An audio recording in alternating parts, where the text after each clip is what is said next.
Alright, students, today let's have Lecture 4, Introduction to Homer's Odyssey, Books 3 and 4. Here's slides 56 to 73. Let's get started. So, Book 3, we finally make it away from Ithaka. Recall that the first two books of the Odyssey feature Telemachus, and the first four books are called the Telemachy. And in the first two books, we had Athena in the form of first mentees give advice to the young Telemachus, saying, oh, well, maybe you should call an assembly and go out and search for some information about your father from his friends from Ilion. Go first to Pylos, where Nestor is king. Go second to Sparta, where Menelaos is king. If someone knows something about Odysseus that can help you, whether he is dead, which will allow you to move on, or whether he is alive, which will allow you to treat the suitors differently at the very least, these are the two men. And so, we had an assembly, didn't go well, and yet Telemachus still got a ship. It was still outfitted, and he took it onto the sea and has made it to now sandy Pylos. And so Telemachus and Athena, and remember now that Athena is not in the form of Athena,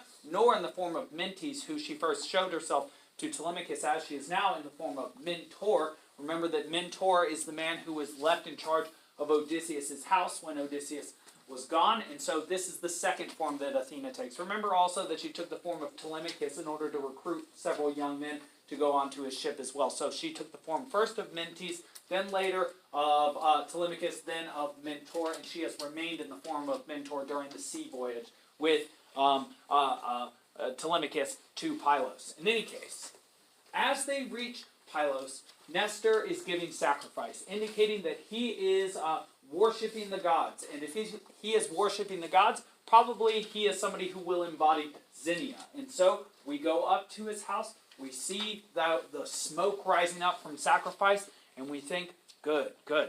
The necessary things are done. Telemachos and Peisistratos are invited in, they bathe, they get to eat, and then finally Nestor says, who are you? And well, Telemachus says, I am the son of Odysseus. And he asks about his father. Unfortunately, Nestor doesn't have any information about the father of Odysseus. He does have information about several other Achaians, in particular Menelaos, who he thinks might have further information. But like so many journeys, the first place you go is not the last place you will have to go. The first stop on the journey is not the last stop on the journey. This is not going to be quite as easy as it could have been. In any case, Nestor also reveals that Telemachus reminds him a little bit of his father, indicating that even though Telemachus has, for much of his high school aged life, his teenage life, thought that he was something of a weakling or somebody who could be cast aside because of how the suitors treated him, when he meets this great man, Nestor, survivor of multiple wars and winner of the greatest war ever to have existed at this time, this man says that you actually remind me of Odysseus. And something about Odysseus is that I have never ever seen a man so openly loved by a god. And that god happens to be a goddess, and that goddess is Athena. And so he says, if you are as beloved of Athena as Odysseus was, son, you will do just fine in this world. And then, interestingly enough, Athena actually turns into a bird and flies away. And so Nestor looks at him and says, yeah, I guarantee that you were with Athena and she really likes you, and so you're doing okay, son. Which you should really understand just how different an impression that is that Telemachus receives. He has impressions from his mom, who's now very protective of him because of the loss of her husband. He has the suitors who bully him. He must have thought for a good bit of his life that he was not worth much. In fact, even when he's asked who his father was by Athena in the form of Mentees in Book 1, he says, people claim that Odysseus is my father, but who really ever knows his father? And so he has a lot of self-doubt. Nestor is sort of pumping him up here, which is very nice. Well, so Nestor, what does he know about if he doesn't know anything about the whereabouts of Odysseus? Well, he says, Menelaos was blown off by a mighty storm after the argument with Agamemnon about whether to sacrifice hecatombs or not. Apparently Agamemnon was right in this case, Menelaos wrong. But Diomedes made it home. Idomeneus made it home, though very sadly sacrificed his son upon seeing him on the coast, and then would later have to leave Crete because of that. Philoctetes, who we met, who killed Paris, made it home. Nestor, of course, made it home, and Neoptolemus made it home. Though Neoptolemus has also run into some trouble since he made it home.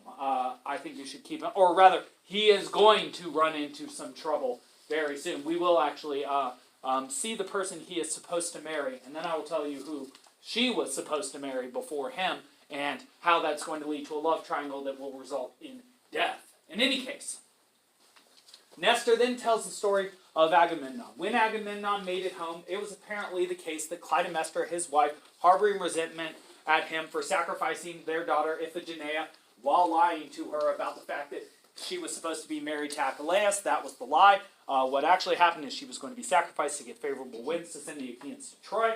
And, well, Clytemnestra never forgave Agamemnon for that lie, for sacrificing their daughter rather than marrying her to Achilles, the most eligible bachelor imaginable. Like, almost literally imaginable, because he is a character from a story, right? So he exists in the imagination. And so, and he is tall and strong and the son of a goddess and beautiful and a musician and a great athlete and a killer and nearly invincible and never beaten once until he died. It's like, yeah, that's about as good as you can imagine. Maybe Heracles is a little bit better. He is the ultimate hero. But he doesn't have an epic like Achilles, so there it is. In any case, Clytemnestra was very resentful of her husband Agamemnon after that event. Aegisthus, who was the son of Thyestes, who was the man supplanted by Agamemnon for the seat of Mycenae, or for the kingship of Mycenae. Well, Aegisthus wanted what was his father's, Thyestes', and so he seduced Clytemnestra, and then Clytemnestra and Aegisthus, when Agamemnon came home, colluded together to kill Agamemnon. In fact, very sadly, we'll hear from Agamemnon in Book 11 that apparently, according to Homer, it was Clytemnestra herself who did the deed, not Aegisthus, and that she was so callous about it that she refused to close his eyes after he was dead or close his mouth. And so he's just sitting there with a horrifying death face. And, well, that's what he says. In any case, Nestor says, so I know about what happened to Agamemnon, and I know about what happened to my other friends, but I don't know about the person you really care about, Odysseus. So this is what I can do for you.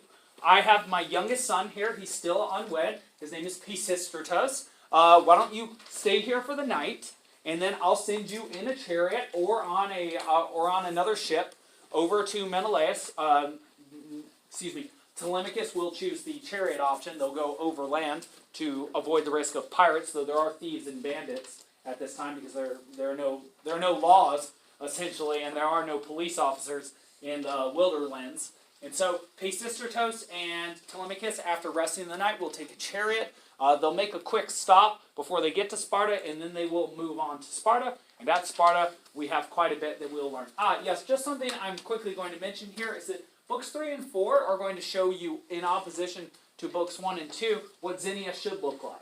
Nestor and Menelaos are going to invite in these young men. They're going to feed them. They're going to bathe them. They're going to ask their names after they have done this sort of thing. They will give them a place to stay, and they will offer them guest gifts, in fact. Very famous guest gifts will be offered to Telemachus by Helen in particular. She will offer him, and imagine what you would think of this, a wedding robe for his future wife. And given her success with marriage, 3 husbands, 1 twice, you might question whether that would be a cursed or a blessed item from Helen. That said, I don't know, I might take anything from Helen, but then again, I just don't know, because there might be some cursed items. Hard to say.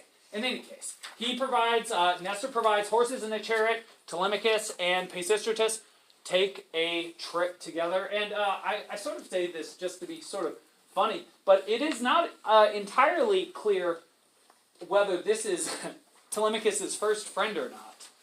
We don't see him interacting so much with the young men of Ithaca. Now, I would imagine he had some friends there, and he did supposedly have to help in the recruiting of the men for his ship, but this is the first time that he's really traveling around with a single companion. This is, Peisistratos is to him, I would imagine at this moment, sort of like what Diomedes was to his father.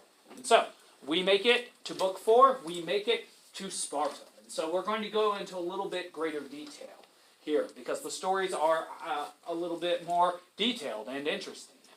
So, the last part of the Telemachy, the final book, Book 4, the longest of the books of the Telemachy, involves several stories. And recall I told you that this is a story about telling stories, but then also remember the Iliad is a story about telling stories as well. Recall when Achilles was so angry, it was Phoenix who told him a story about a man who waited too long to get gifts. Recall also that when Agamemnon returned to the fighting when Achilles made amends with Agamemnon, it was Agamemnon who told a story about how delusion first came down to man. And that even when Priam came to see Achilles, Achilles said, "You should eat, because I remember this story about Niobe, who lost all her children and yet still ate." And so here we will start to see the encyclopedic nature of the Odyssey. We will see several stories within stories. And so, as Telemachus and Peisistratos approach Sparta, a great feast is being held for the wedding of Menelaus' two children. Now, something interesting here. The two children are Megapenthes and Hermione. Yes, if you're a Harry Potter fan, that's straight up where the intelligent Gryffindor girl from the trio of protagonists came.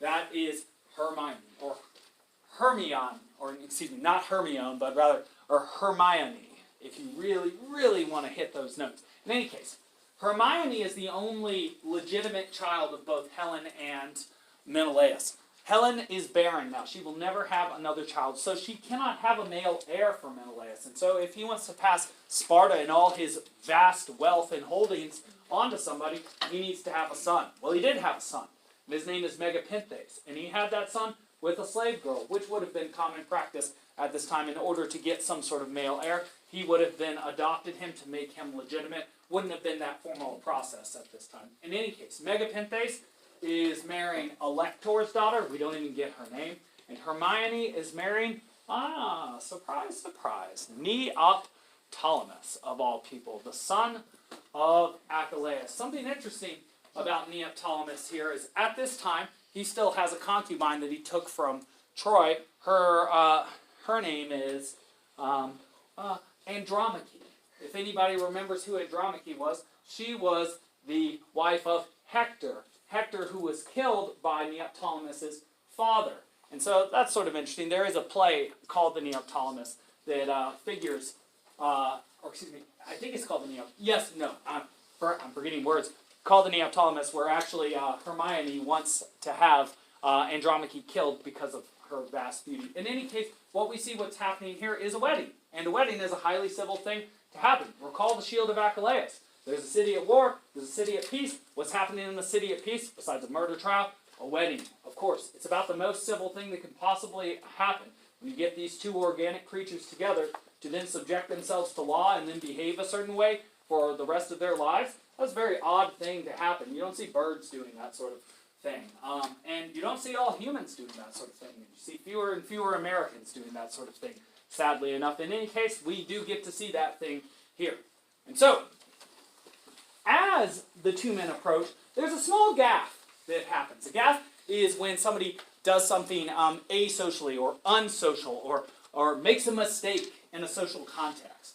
Eteonius. Now this Eteonius, he thinks he's being helpful, but he's not really. And so what he does is he approaches the two men, and then he comes up to Menelaus and he says, "Menelaus, we're in the middle of two wedding feasts right now. We're about to have weddings. We're very busy. Do we have the time and resources to take in these guests?" And Menelaus gets very upset. He says, "Has it ever been the case that we, during our 7 years in Egypt, had to receive hospitality from someone else? Of course, are we lacking in goods? No, you have been no fool before, Eteonius." He actually says that to him.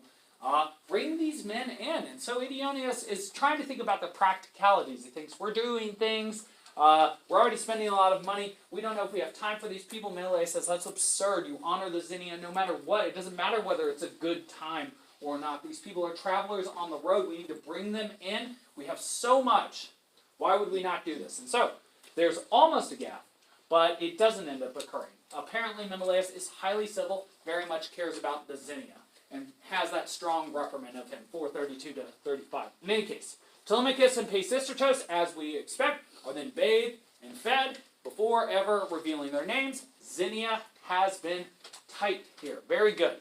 All right, so Menelaus starts to speak. And so remember, these two young men have not yet revealed their names, so he's probably pretty curious about who they are. And Menelaus is no slouch. He's pretty smart, pretty sharp-eyed. And, he has a chance to look over this Telemachus guy. You want to keep in mind that the nobles at this time would look very different from the commoners. They'd be taller, they'd be stronger, they'd be more attractive, they'd be better spoken, by far. And so, this guy definitely looks like a noble. And well, if you're a noble, you have to have a noble father. And so, who is his father? And well, when Menelaus just looks at his eyes and looks at his hands and even looks at his feet, because remember they wear sandals, so they have exposed feet, he's like, man, there's something about this guy that reminds me of some guy I've known before. He starts to think, maybe this is Odysseus' son. We don't get what he thinks about Peisistratos, but maybe he looks like Nestor. Probably he does. In any case, he speaks of how he attained all his vast wealth.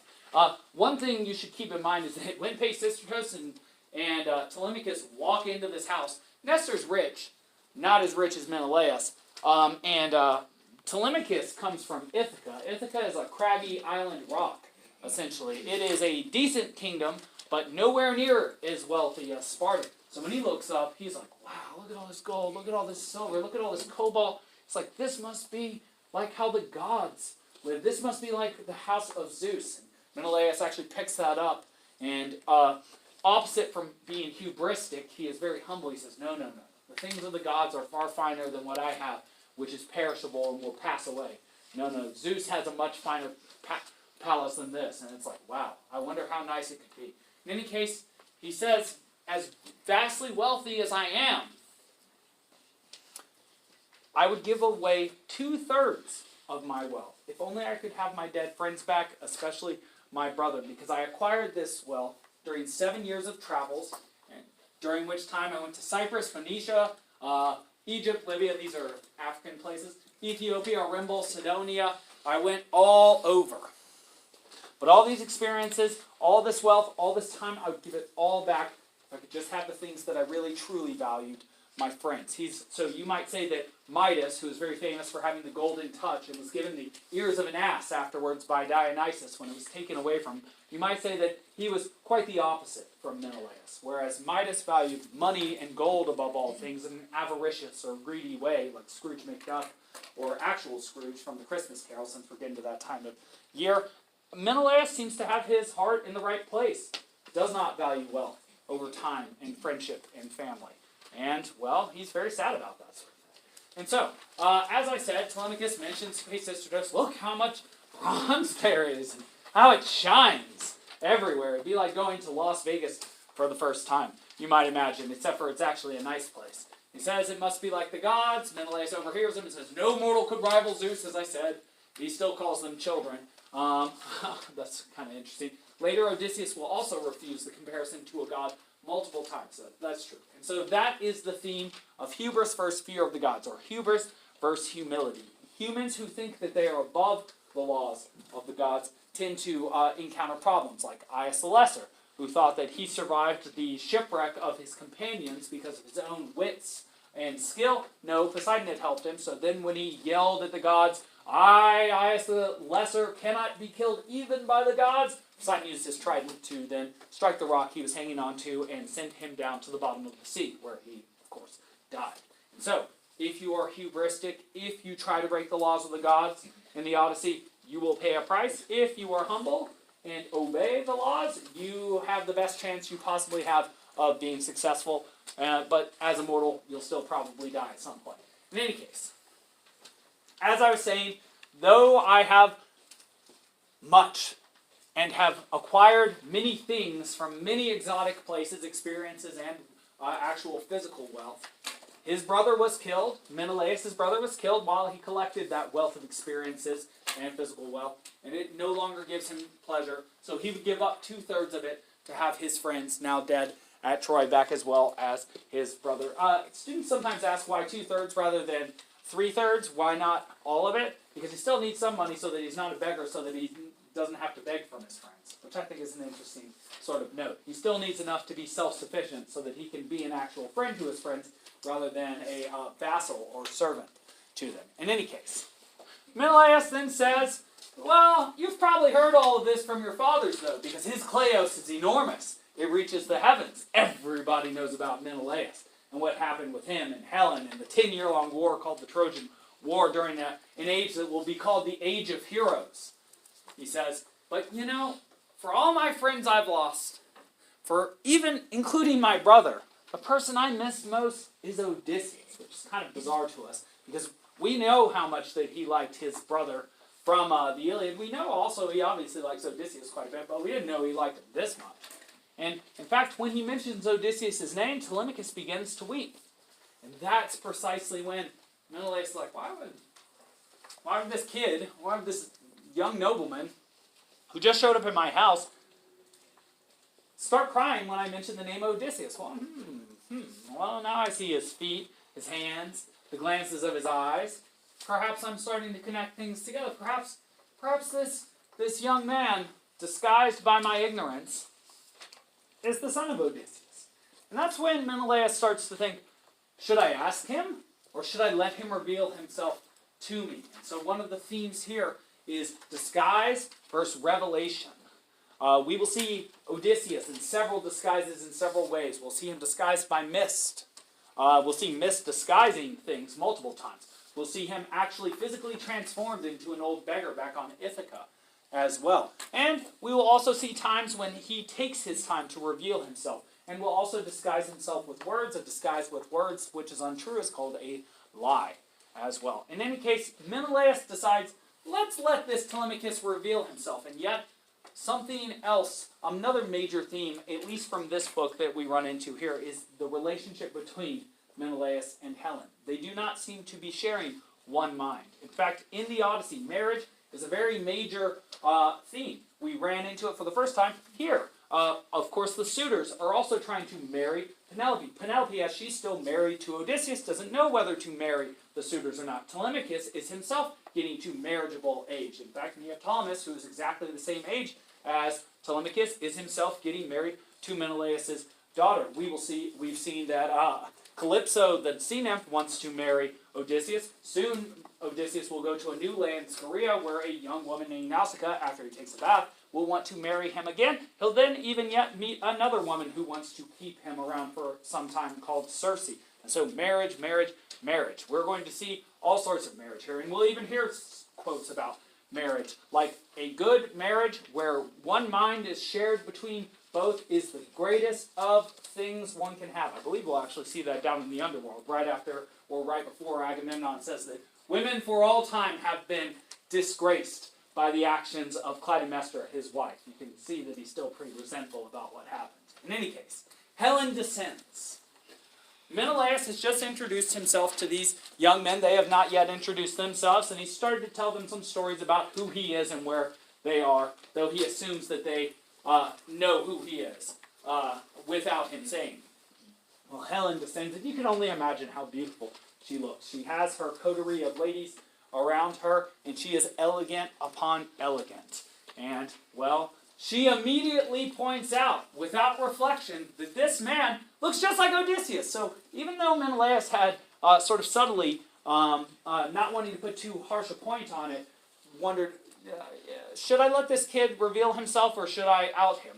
Well, I'll let him reveal himself. Well, Helen, without even thinking, takes the opposite tact. And that might show that she and Menelaus, they're just not on the same page with things. Now, they obviously didn't discuss how to engage in this interaction, but they had very different instincts. And so I think if you really look closely at this book, you'll see that there's very much some cracks in the pottery of their relationship. And there are cracks that may widen rather than diminish over time. And so Menelaus agrees, and as I've been saying, he says the glances, eyes, hands, and head of this Telemachus look just like Odysseus. And then Peisistratos, showing that he is the son of Nestor and has some wisdom and cunning, takes this opportunity with Odysseus' name being in the air to say, well, do you know about Odysseus? Do you know where he is? We actually happen to come here from a long way off, this young man, especially from Ithaca, then to Pylos, now to Sparta, just to find this information. And so since we're all introduced, could you tell us? And so Menelaus first and foremost expresses great love for Odysseus. He says, well, Odysseus, well, as I told you earlier, I really like this guy. In fact, I love him, and I would love to just empty Ithaca out and bring Odysseus and all his people here and have him, build him a house and have him be my neighbor. Though I think he would be subject to Menelaus at that time, so Odysseus would certainly not agree to those terms. He likes his own land. But Menelaus is saying, I would love to just build a house right next to this one so I can hang out with Odysseus all the time. You are in a house where your father is loved. You are in a house where you are loved. And so, then, sadly, all these men start thinking about all the time and all the people that they've lost. Telemachus starts to cry for the father that he's never known. Peisistratos starts to cry for the brother that he never knew who died at Troy at the hands of Agamemnon. Recall that was Antilochus, the man who held the hands of Achilles just to later be killed by the hands of the man who would be killed by Achilles, Memnon. And then also Menelaos, of course, cries for Agamemnon and possibly for many, many other people as well. Peisistratos then speaks in beautiful language and asks after tales of his father, and yet I can have no objection to tears for any mortal who dies and goes to his destiny. But then Helen decides it's time to put away the tears. We've cried for too long. It is good to cry when something bad happens or when you lose somebody for a time, but you can't do it forever. You have to do things like eat and go plow and fight. And so, after dinner, let's not cry. And so Helen apparently has learned some tricks from priests in Egypt during her 7 years there. And one of these tricks seems to be a little bit of chemistry. She knows how, which is what cooking is, by the way. It is a basic form of chemistry. Depending on how complex the cooking is, it can be more than basic. Helen takes a little drug. It's a plant. It's called nepenthe in the Greek. It's called heart's ease in our translation. She puts it in the drink, and apparently it's a mellower. It's an anxiolytic or not an alexipharmic, an analgesic. There we go. It limits anxiety and pain. And so the description of it is after these men drink it, even if their father were to have died in front of them that very day, they would still not cry. So it's a very, very strong drug. And again, we will see a lot of drugs being used and misused in the Odyssey. We'll see the lotus, which steals the homecoming of men. We'll see alcohol lead to a man or a cyclops going blind and leading to the death of another man. And also we see it here. These are the things in the world. So says the Odyssey. In any case, now Helen and Menelaos are going to tell contrasting stories. And I want you to notice, too, the two differing perspectives they take on these stories. I want you to notice at first that Helen's story is going to emphasize how she helped the Achaians. I want you also to notice that there's an element within the story that makes Helen look a little bit like how you might expect Helen to be. But I should be more specific than that. There's an element in the story showing that Helen might not be the most faithful wife to any man. I'll include that in a moment. And then Menelaos will share a story where he shows Helen not sympathetic to the Achaians, but rather to the Trojans. The idea, and part of the idea of this book, is that her nature, like the old man of the sea, is protean, always changing. We can never pin down Helen. She, like Aphrodite, it's always unclear exactly what it is she loves. And so, here's the story. Odysseus, in disguise, disfigured himself, ripped his hair, ripped his clothes, put rags on, went in the form of an old man and beggar into Troy. And there in Troy, he was spotted by Helen. And the reason he was in there was to get the information necessary to steal the palladium later with Diomedes, because Helenus, the prophet who he had abducted, had told him he needed to do that in order for the Achaians to defeat Troy. Now, Helen spotted him. Remember, she's very sharp-eyed. So sharp-eyed, she even identified Aphrodite, who was in disguise in Book 3 of the Iliad. And she actually calls him out. And somehow, some way, and this would be an excellent story or play, he talks his way out of it. He somehow manages to convince everybody, no, I'm just a beggar, I'm not actually Odysseus, I don't know what this crazy woman is talking about. Well, she then has this beggar come up to her room, alone, and she gives him a bath.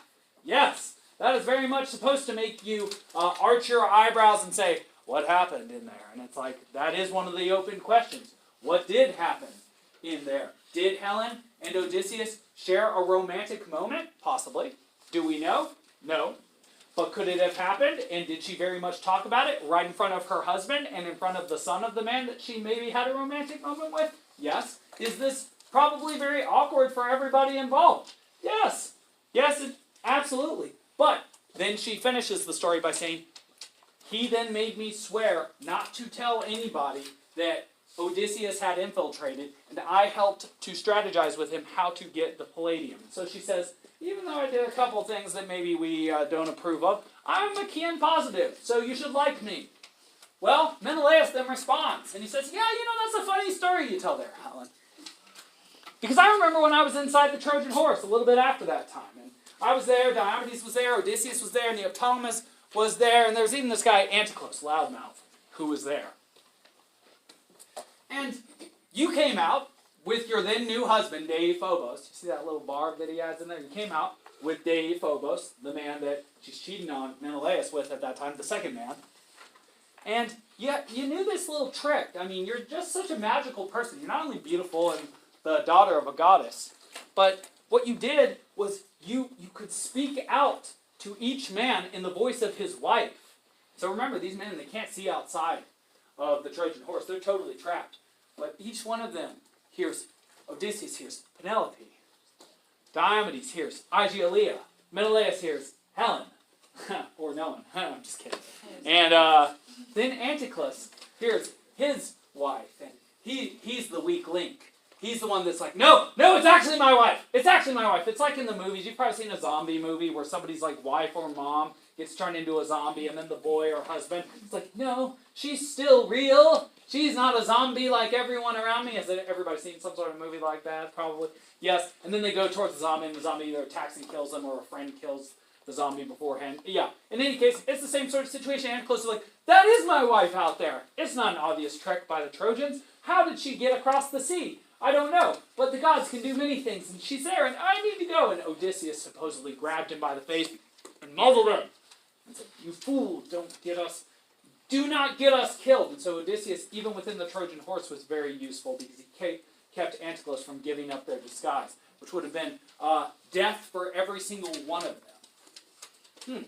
Well, after this story, it's time for bed. And I just want you to notice those contrasting perspectives between these two. In any case, next time we have a chance to talk, Telemachus explains what's going on at home. He says, well, the reason that I'm out here looking for information about my father is that without my father here, over the last 3 years, these young, impudent, insolent men called the suitors, 108 of them, have showed up in my house and are eating all of our food, mistreating our serving women by laying with them, and also mistreating my mother, and also mistreating me.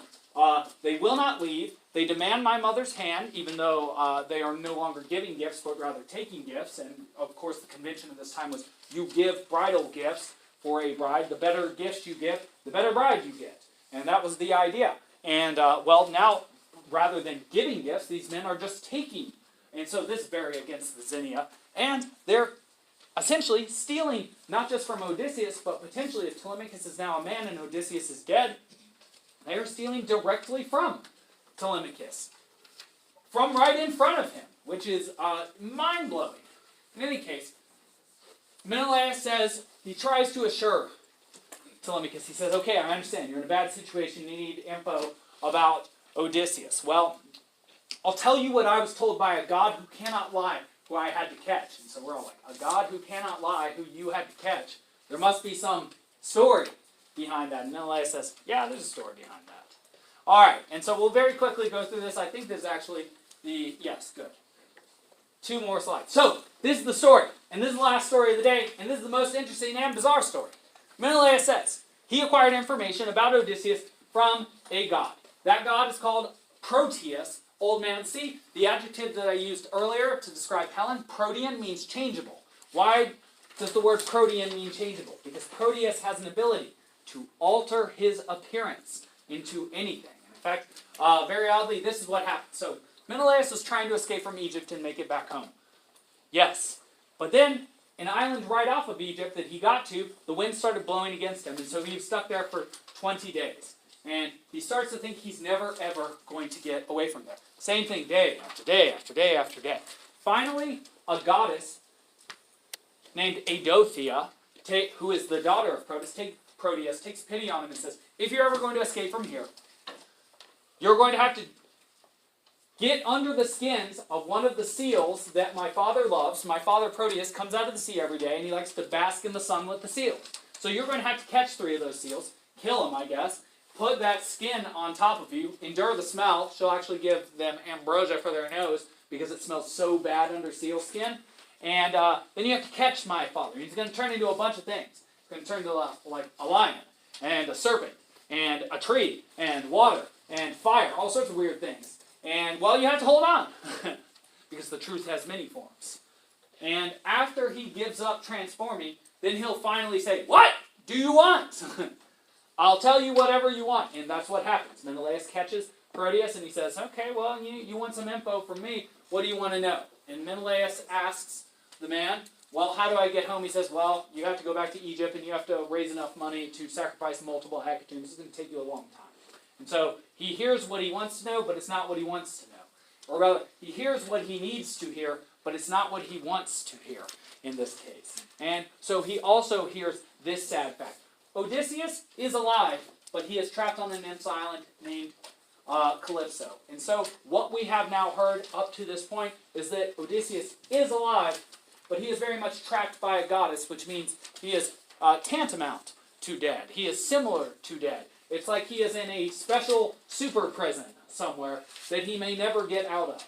And yet, if it's Odysseus, and if he's alive, as we saw in that Trojan horse scenario, he's got a chance. And if there's a chance, well, one small light illuminates the darkness. In any case, the Telemachy ends with a brief look back at Ithaka. So, look forward. I'm sure you noticed this point.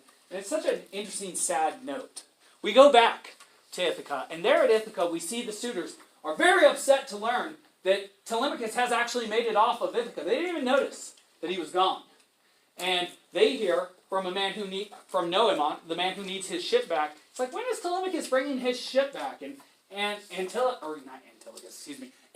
and Eurymachus say, "What? He's gone? He actually made it?" And Antinous decides to take a crew of people on a ship and to hide behind a rock near Ithaka in order to ambush Telemachus when he gets back. And so you can see that the suitors now perceive Telemachus not just as some young man to be bullied, but now as an actual threat to themselves. And so their perception of him has changed, and now they are actively attempting to kill him, though they are attempting to do this secretly. And then the last thing we see, and this is so sad, you see this multiple times throughout the text. We see Penelope, thinking of Odysseus, weep and cry herself to sleep. She also does find out from Eurycleia that her son has left her, and now she undoubtedly makes the connecting thoughts that just as her husband died on the sea, surely will her son die on the sea. And so she gets to fall asleep crying, and will probably have such dreams as those. Thus ends the Telemachy.